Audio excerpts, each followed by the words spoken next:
การอ่านพระธรรมของพระเจ้าองค์ทรงฤทธานุภาพสูงสุดการปรากฏตัวและภารกิจของพระเจ้าเมื่อเจ้าประสบกับการทดลองที่เจ็บปวดเท่านั้นเจ้าจึงสามารถรู้จักความเป็นตาฮักของพระเจ้าในปัจจุบันนี้เจ้าฮักพระเจ้าหลายส่ำใดแล้วเจ้ารู้จักทุกสิ่งที่พระเจ้าได้กระทำในตัวเจ้าหลายส่ำใดนี่แม่นสิ่งที่เจ้าควรเรียนรู้เมื่อพระเจ้ามาถึงแผ่นดินโลกทุกสิ่งที่พระองค์ได้กระทำในมนุษย์และยอมให้มนุษย์เห็นแม่นเพื่อว่ามนุษย์จะได้ฮักพระองค์และรู้จักพระองค์อย่างแท้จริงในด้านหนึ่งการที่มนุษย์สามารถทนทุกข์เพื่อพระเจ้าและได้มาไกลถึงขนาดนี้แม่นย้อนความฮักของพระเจ้าและในอีกด้านหนึ่งแม่นย้อนความหลอดพ้นของพระเจ้ายิ่งไปกว่านั้นมันเป็นย้อนภารกิจแห่งการพิพากษาและการเคียนตีที่พระเจ้าปฏิบัติในมนุษย์ถ้าพวกเจ้าปราศจากการพิพากษาการเคียนตีและการทดลองของพระเจ้าและถ้าพระเจ้าบ่ได้เฮ็ดให้พวกเจ้าทนทุกข์แล้วความจริงก็คือพวกเจ้าบ่ได้ฮักพระเจ้าแท้จริงยิ่งภารกิจของพระเจ้าในมนุษย์ยิ่งใหญ่ส่ำใดและยิ่งการทนทุกข์ของมนุษย์ยิ่งใหญ่หลายส่ำใดมันก็ยิ่งแสดงให้เห็นว่าภารกิจของพระเจ้ามีความหมายหลายส่ำนั้นและหัวใจของมนุษย์ก็ยิ่งสามารถฮักพระเจ้าอย่างแท้จริงส่ำนั้นเจ้าเรียนรู้วิธีฮักพระเจ้าได้แนวใดหากปราศจากการทรมานและการหล่อหลอมหากปราศจากการทดลองที่เจ็บปวดและยิ่งไปกว่านั้นถ้าทุกสิ่งที่พระเจ้ามอบให้กับมนุษย์แม่นพระคุณความฮักและความเมตตาแล้วเจ้าจะสามารถบรรลุการฮักพระเจ้าอย่างแท้จริงได้บ่ในด้านหนึ่งในระหว่างการทดลองของพระเจ้ามนุษย์เรียนรู้จักข้อบกพร่องของเขาและเห็นว่าเขาบ่มีความหมายเป็นตาดูถูกและต่ำต้อยเขาบ่มีหยังเลยและบ่ได้เป็นหยังเลยในอีกด้านหนึ่งในระหว่างการทดลองของพระองค์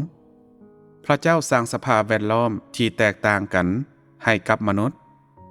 เพื่อเฮ็ดให้มนุษย์สามารถเผชิญกับความเป็นตาฮักของพระเจ้าได้หลายยิ่งขึ้นถึงแม้นว่าความเจ็บปวดมีหลายและบางเทื่อก็บ่สามารถผ่านพ้นได้และถึงขั้นมีความโศกเศร้าอย่างนักเมื่อได้เผชิญกับมันมนุษย์ก็เห็นว่าภารกิจของพระเจ้าที่อยู่ในตัวเขานั้นเป็นตาฮักหลายส่ำใดและบนพื้นฐานนี้เท่านั้นจึงเกิดมีความฮักแท้จริงที่มนุษย์มีต่อพระเจ้าในปัจจุบันมนุษย์เห็นว่าด้วยพระคุณความฮักและความเมตตาของพระเจ้าเพียงอย่างเดียวเขาแม่นบ่สามารถรู้จักตนเองได้อย่างแท้จริงและแหงไก่ที่เขาจะสามารถรู้จักแก่นแท้ของมนุษย์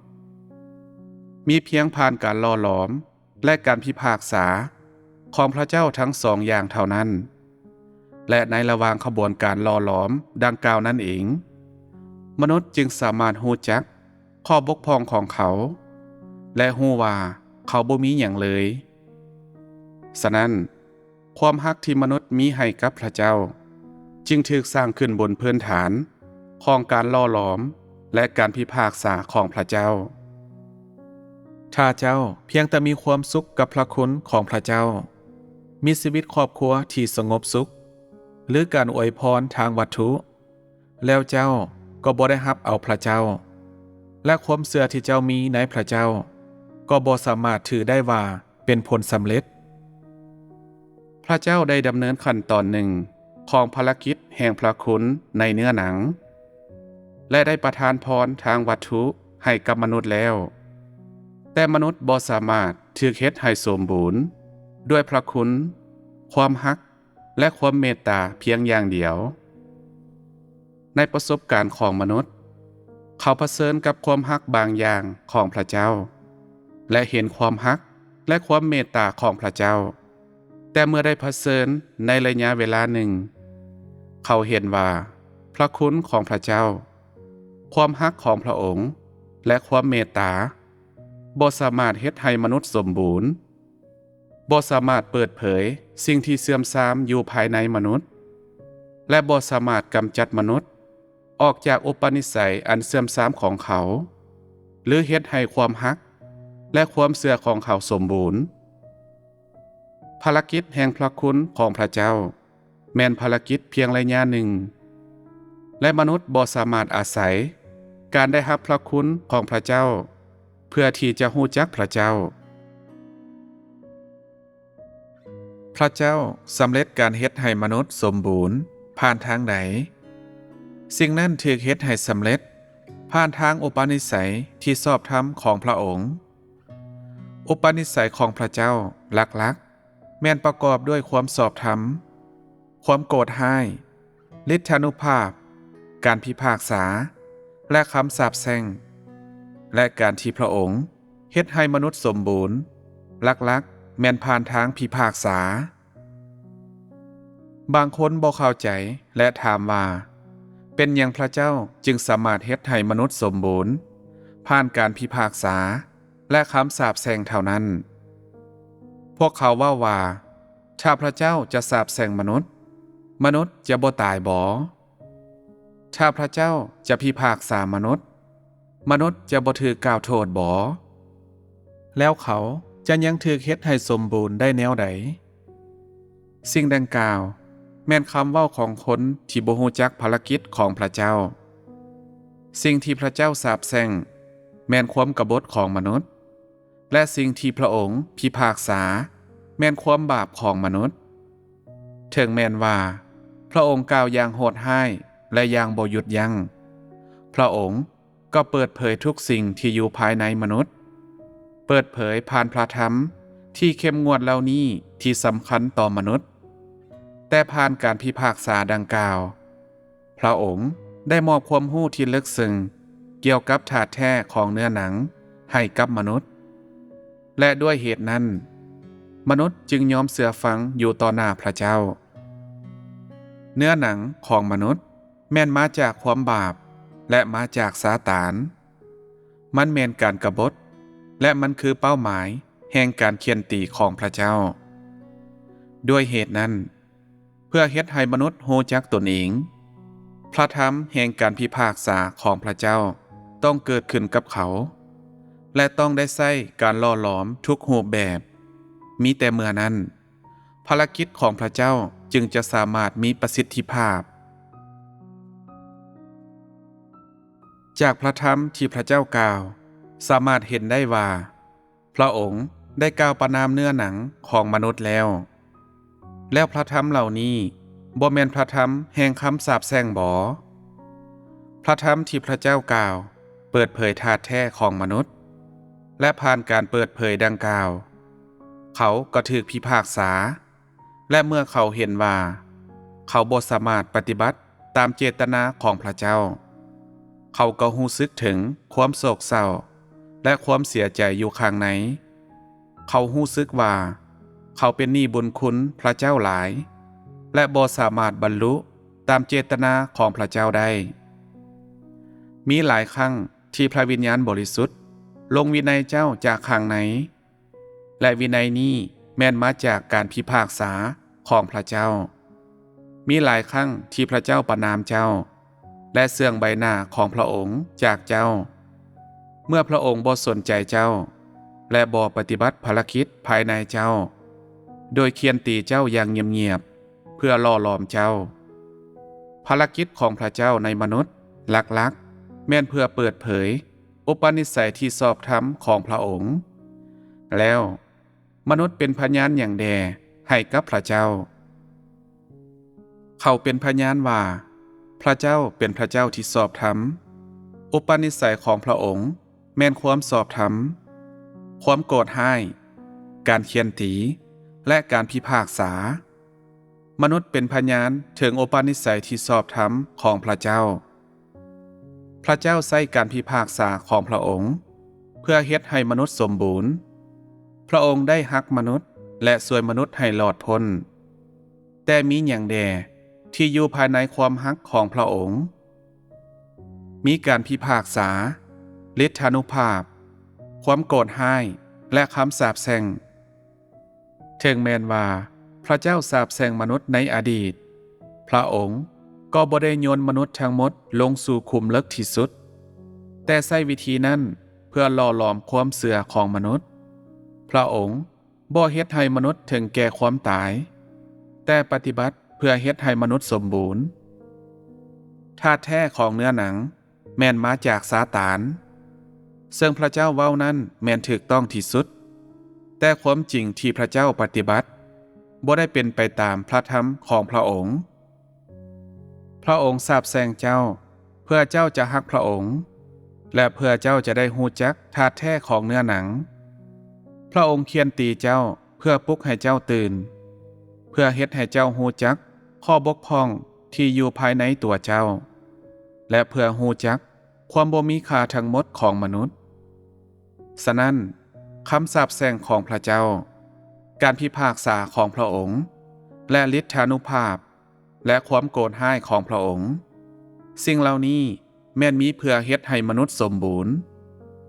ทุกสิ่งที่พระเจ้ากระทำในปัจจุบันและอุปนิสัยที่สอบธรรม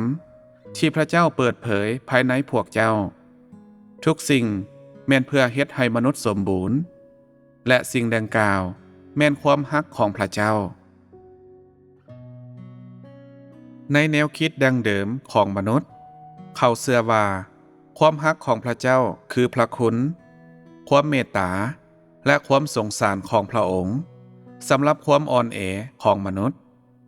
ถึงแม้นว่าสิ่งเหล่านี้จะแม่นความฮักของพระเจ้าเช่นกันพวกมันก็บ่เป็นเพียงด้านหนึ่งและบ่แม่นวิธีลักที่พระเจ้าเฮ็ดให้มนุษย์สมบูรณ์บางคนเริ่มต้นเชื่อในพระเจ้าย้อนความเจ็บป่วยความเจ็บป่วยนี้แม่นพระคุณที่พระเจ้ามีต่อเจ้าหากปราศจากสิ่งนี้เจ้าจะบ่เชื่อในพระเจ้าและถ้าเจ้าบ่เชื่อในพระเจ้าแล้วเจ้าก็จะบ่มาไกลได้ปานนี้และฉะนั้นแม้นแต่พระคุณนี้ก็เป็นความฮักของพระเจ้า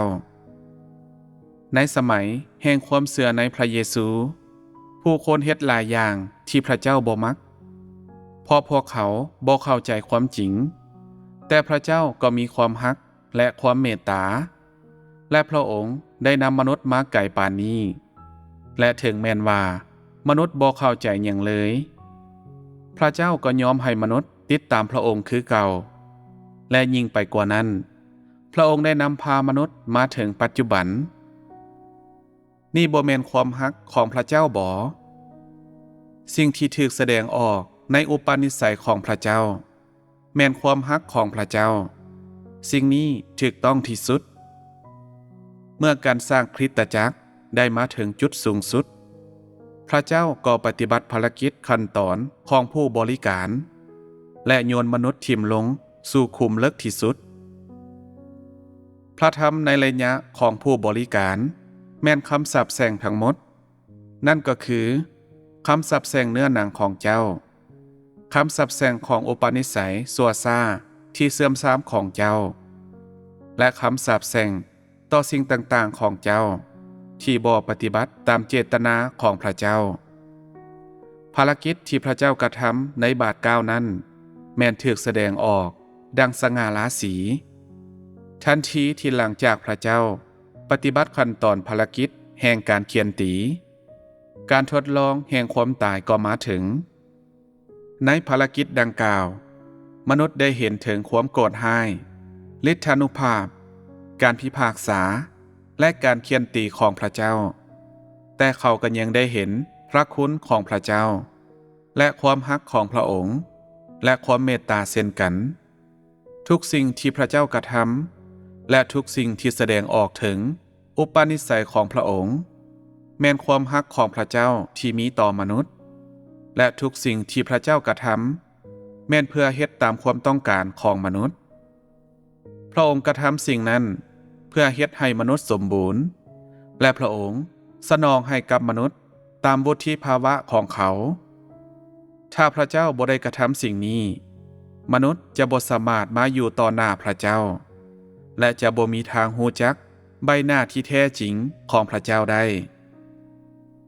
นับตั้งแต่เวลาที่มนุษย์เริ่มเชื่อในพระเจ้าเป็นครั้งทำอิฐจนถึงปัจจุบันพระเจ้าได้สนองให้กับมนุษย์เทื่อละหน่อยตามวุฒิภาวะของมนุษย์เพื่อว่ามนุษย์จะได้มาฮู้จักพระองค์เทื่อละหน่อยอยู่ข้างในมีแต่การมาถึงปัจจุบันเท่านั้นมนุษย์จึงเข้าใจว่าการพิพากษาของพระเจ้ามหัศจรรย์ส่ำใดบาท9ของภารกิจของผู้บริการแม่นเหตุการณ์ทำอิฐของภารกิจแห่งคำสาปแช่งตั้งแต่เวลาแห่งการสร้างจนถึงปัจจุบันมนุษย์ถูกสาปแช่งให้ตกลงสู่ขุมลึกที่สุดถ้าพระเจ้าบ่ได้เฮ็ดแบบนั้นในปัจจุบันนี้มนุษย์ก็จะบ่มีความรู้ที่แท้จริงเกี่ยวกับพระเจ้าผ่านคำสาปแช่งของพระเจ้าเท่านั้นมนุษย์จึงพบพ่อกับอุปนิสัยของพระเจ้าอย่างเป็นทางการมนุษย์แม้นถูกเปิดเผยผ่านการทดลองของผู้บริการเขาเห็นว่าความซื่อสัตย์ของเขาแม้นยอมรับบ่ได้วุฒิภาวะของเขาก็ต่ำเกินไปเขาบ่สามารถปฏิบัติตามเจตนาของพระเจ้าและคำอ้างของเขาที่ว่าเฮ็ดให้พระเจ้าพอใจอยู่ตลอดเวลานั้นก็เป็นเพียงแต่คำเว้าถึงแม้นว่าในบาท9ของภารกิจของผู้บริการ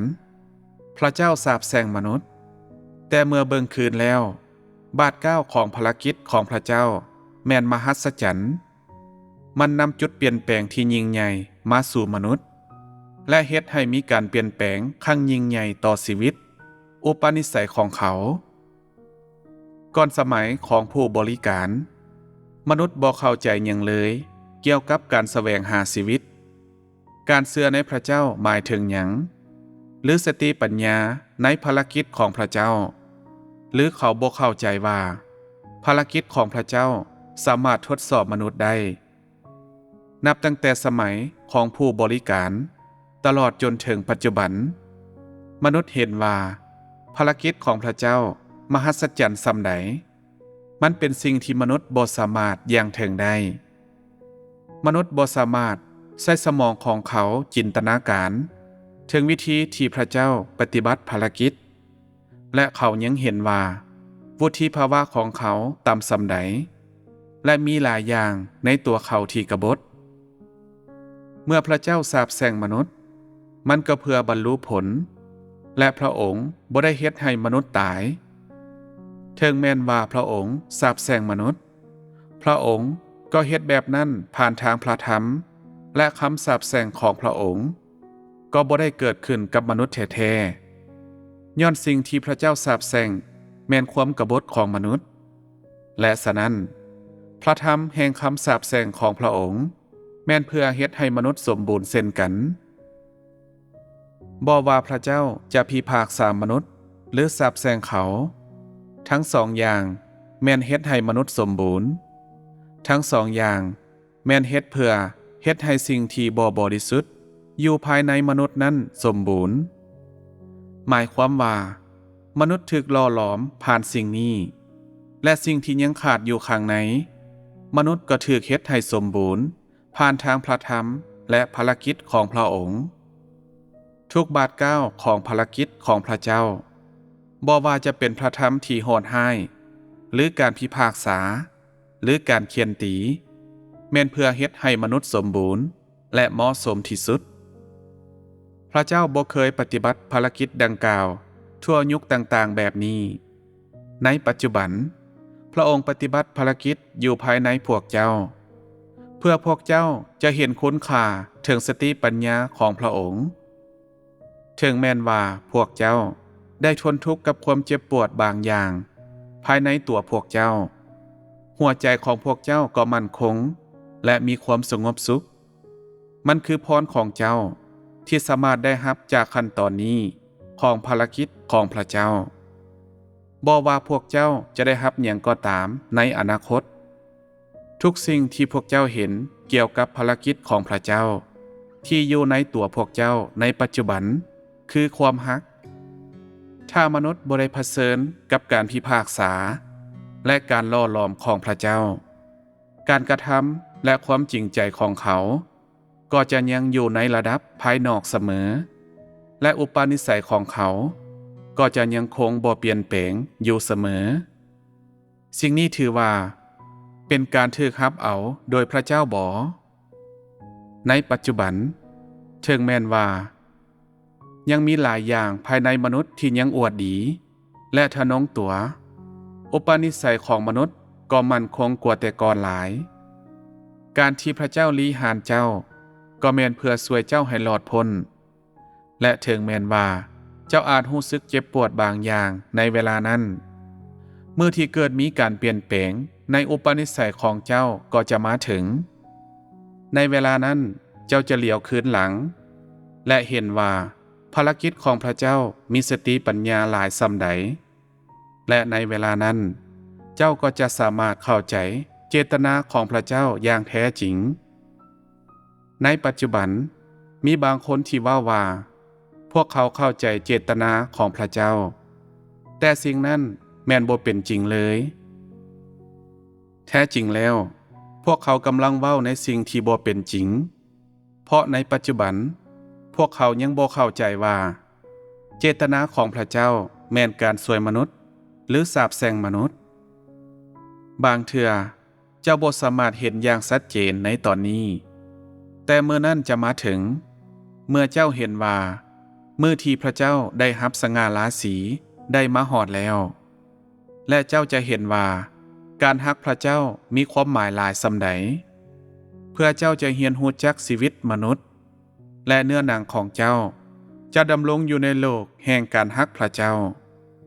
เพื่อว่าวิญญาณของเจ้าจะถูกปล่อยให้เป็นอิสระชีวิตของเจ้าจะเต็มไปด้วยความปีติยินดีและเจ้าจะได้อยู่ใกล้ชิดกับพระเจ้าเสมอและจะพึ่งพาพระเจ้าอยู่เสมอ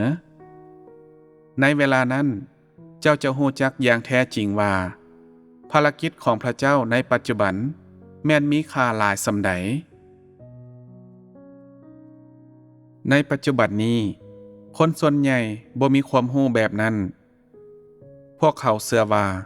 การทนทุกข์แม่นบ่มีคุณค่าพวกเขาถูกโลกปาทิ่มชีวิตในเฮือนของพวกเขาก็มีปัญหาพวกเขาบ่เป็นที่ฮักของพระเจ้า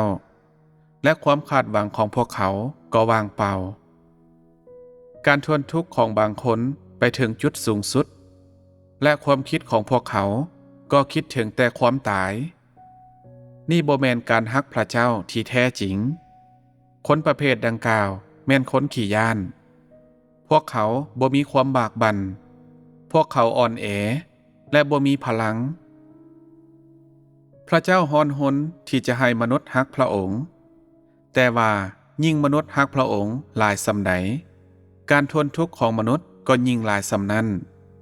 และยิ่งมนุษย์ฮักพระองค์หลายส่ำใดการทดลองของมนุษย์ก็ยิ่งหลายส่ำนั้นถ้าเจ้าฮักพระองค์แล้วการทนทุกข์ทุกรูปแบบจะเกิดขึ้นกับเจ้าและถ้าเจ้าบ่ได้ฮักพระองค์แล้วบางเทื่อทุกสิ่งจะดำเนินไปอย่างราบรื่นสำหรับเจ้า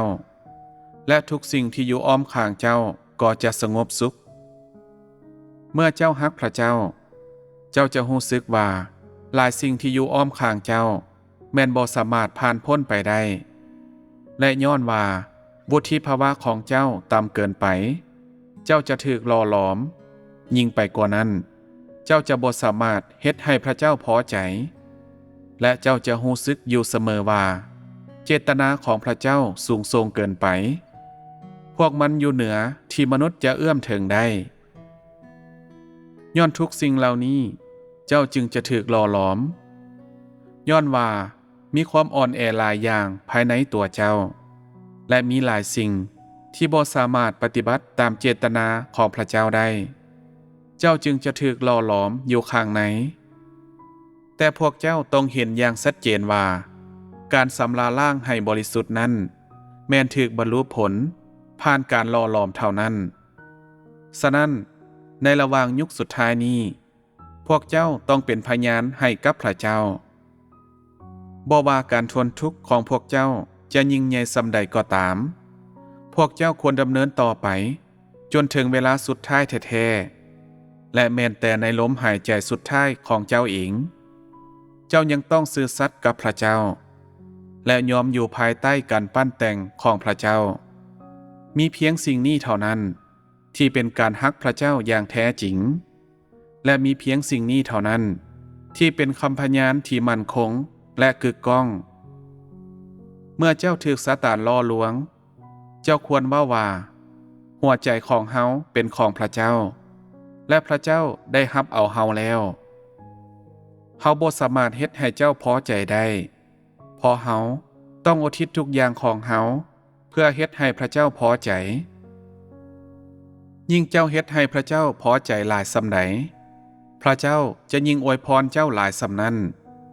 และยิ่งความฮักที่เจ้ามีให้กับพระเจ้านั้นยิ่งใหญ่ส่ำใดเจ้าก็ยิ่งจะมีความเสื่อและความเด็ดเดี่ยวหลายส่ำนั้นเช่นกันและจะรู้สึกว่าบ่มีหยังที่มีคุณค่าหรือสำคัญไปกว่าการใช้ชีวิตเพื่อฮักพระเจ้าสามารถเว้าได้ว่าตราบใดที่มนุษย์ฮักพระเจ้าก็จะปราศจากความโศกเศร้าถึงแม้นว่าบางครั้งเนื้อหนังของเจ้าอ่อนแอและเจ้าเต็มไปด้วยปัญหาแท้จริงหลายอย่างถ้าในระหว่างเวลานี้เจ้าเพิ่งพาพระเจ้าอย่างแท้จริงเจ้าจะสบายใจขึ้นในจิตใจของเจ้าเจ้าจะรู้สึกติดดินและเจ้าจะรู้สึกว่ามีบางสิ่งที่เพิ่งพาได้ด้วยวิธีนี้เจ้าจะสามารถเอาชนะสภาพแวดล้อมหลายอย่างและด้วยเหตุนั้นเจ้าก็จะบ่ต่อว่าพระเจ้าย้อนความทุกข์ทรมานใจที่เจ้าได้รับอีกกงกันข้ามเจ้าจะอยากฮ้องเพลงเต้นรำและอธิษฐานซุ่มนุมและสนทนาคำนึงถึงพระเจ้าและเจ้าจะรู้สึกว่าทุกคนทุกปัญหาและทุกสิ่งที่อยู่อ้อมข้างเจ้าที่พระเจ้าจัดตั้งขึ้นแม่นเหมาะสมแล้วถ้าเจ้าบ่ฮักพระเจ้าทุกสิ่งที่เจ้าเพิ่งพาจะเป็นตารำคาญสำหรับเจ้าในสายตาเจ้าจะบ่มีหยังเป็นที่พอใจเจ้าจะบ่เป็นอิสระในจิตวิญญาณของเจ้าแต่จะถูกบีบบังคับหัวใจของเจ้าจะต่อว่าพระเจ้าอยู่เสมอและเจ้าจะรู้สึกอยู่เสมอว่าเจ้าทนทุกข์กับความทรมานหลายอย่างและมันบ่ยุติธรรมเลยถ้าเจ้าบ่แสวงหาเพื่อเห็นแก่ความสุขแต่เพื่อเฮ็ดให้พระเจ้าพอใจและบ่ถูกซาตานกล่าวโทษแล้วการแสวงหาดังกล่าวจะสร้างพลังที่ยิ่งใหญ่ให้เจ้าได้ฮักพระเจ้ามนุษย์สามารถปฏิบัติทุกสิ่งที่พระเจ้ากล่าวไว้และทุกสิ่งที่เขาเฮ็ดก็สามารถเฮ็ดให้พระเจ้าพอใจได้นี่แม่นความหมายของการมีความจริงการแสวงหาเพื่อเฮ็ดให้พระเจ้าพอใจแม่นการใส่หัวใจที่ฮักพระเจ้าเพื่อนำพระธรรมของพระองค์เข้าสู่การปฏิบัติบ่ว่าเวลาใดก็ตามแม้แต่เมื่อคนอื่นบ่มีกำลังเจ้าก็จะยังมีหัวใจที่ฮักพระเจ้าอยู่ภายในเจ้าและเจ้าจะปรารถนาและคิดฮอดพระเจ้าอยู่เสมอนี่แม่นวุฒิภาวะที่เป็นจริงวุฒิภาวะของเจ้าจะสูงส่ำใดแม่นขึ้นกับว่าเจ้ามีหัวใจที่ฮักพระเจ้าส่ำใดขึ้นกับว่าเจ้าสามารถยึดมั่นในเวลาที่ถูกทดสอบหรือบ่เจ้าอ่อนแอในเวลาที่สภาพแวดล้อมใดหนึ่งเกิดขึ้นกับเจ้าหรือบ่และเจ้าสามารถยึดมั่นในจุดยืนของเจ้าในเวลาที่ไอ้น้องของเจ้าปฏิเสธเจ้าหรือบ่การมาถึงของความจริงต่างๆจะแสดงให้เห็นว่าหัวใจที่ฮักพระเจ้าของเจ้าเป็นแนวใด